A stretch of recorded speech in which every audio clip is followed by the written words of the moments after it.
Kay Marian. Ayan. Alam namin malapit sa puso. Ulit mo talaga ako. Ha? Siyempre naman, alam namin malapit sa puso mo ang mga kababayan natin sa abroad, di ba? So, gaano ka-espesyal sa'yo yung show na to, lalo na papalapit na yung Pasko? Espesyal kasi, alam mo, minsan lang sa ilang taon, kailan ba ako last na 3 years ago? Basta yun. Siyempre, sa bawat pagpunta doon, hindi mo kasi matatawaran yung mga makikita mong mukha, yung saya.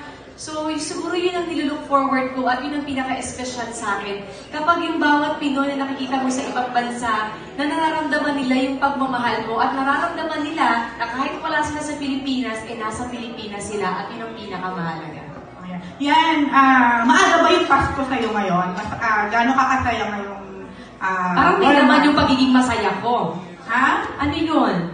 Hindi, masaya ka ba ngayon na malapit kang magpasko? Every time naman ng Pasko, masaya ako.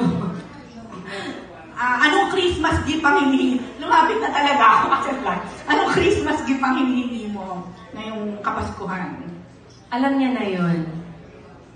Pwede i-share? Saka ako na i-share. Pag malapit ng Pasko. Parang very soon ito. Yun lang. Segue lang ng konti. Kasi nung last press con mo, medyo may reveal ka, di ba? Natatakbo. So, parang after that, ilang days lang, may lumabas naman na kasama si Dong sa Liberal Party among na pinagpipilian na magiging senatorial. So, any reaction? Yung reaction, siguro yung asawa ko na lang ang sasagot sa bawat question tungkol sa politika. At isa lang masasabi ko, ang tao walang masamang mangarap, lalo na kung ikabubuti ng kapwa niya. Wow! So, magiging supportive wife ka naman if ever na mangyayari. Asawa ko na lang ang tanongin niyo dyan, to be safe. Ay, natuto na. Anyway, kasama ba si Zia sa, dito, pag-alis mo? Well, pinag-uusapan pa namin kasi trabaho ang gagawin ko doon. Tapos, baka ma-jetlag yung anak ko, tapos pumapasok. So, pag-usapan namin mag-asawa. Kaya mong iwan? Basta, tingnan natin. Siyempre, kung anong makakabuti para sa anak ko, ano ba naman yung 5 days na mag-sacrifice ako kaysa mama-jetlag, hindi makapasok sa school. Pero pakaisama ko, hindi ko alam. Pag-isipan ko.